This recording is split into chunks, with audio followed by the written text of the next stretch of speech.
ব্রাহ্মণবাড়িয়া শশোই সরকারি প্রাথমিক বিদ্যালয়ে আজ আনন্দঘন পরিবেশে পঞ্চম শ্রেণীর সমাপনী পরীক্ষার্থীদের বিদায় অনুষ্ঠান অনুষ্ঠিত হয়েছে। অনুষ্ঠান শুরুর পর শিক্ষার্থী, অভিভাবক এবং স্থানীয় গণ্যমান্য ব্যক্তিবর্গের উপস্থিতিতে প্রাক্তন মুখর হয়ে উঠেছে। ব্রাহ্মণবাড়িয়া প্রতিনিধি মোহাম্মদ সাদেকুল ইসলাম জানান, প্রধান অতিথি ছিলেন বিদ্যালয়ের অবসরপ্রাপ্ত প্রধান শিক্ষক মোসাম্মদ নাজমিনা আক্তার। অনুষ্ঠানে প্রধান বক্তা হিসেবে উপস্থিত ছিলেন Habibur Rahman member, panel chairman 2। এছাড়া বিদ্যালয়ের শিক্ষক ও বিভিন্ন সামাজিক ও রাজনৈতিক নেতৃবৃন্দ উপস্থিত ছিলেন।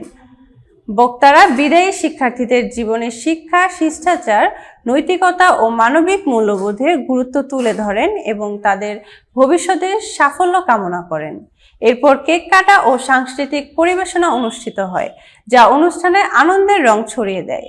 বিদ্যালয়ের প্রধান শিক্ষক তাসলিমা বেগমের সমাপনী বক্তব্যের মধ্য দিয়ে অনুষ্ঠান সমাপ্ত হয়। শিক্ষক, শিক্ষার্থী ও অভিভাবকদের সমন্বিত প্রচেষ্টায় অনুষ্ঠানটি সফল ও স্মরণীয় হয়ে ওঠে।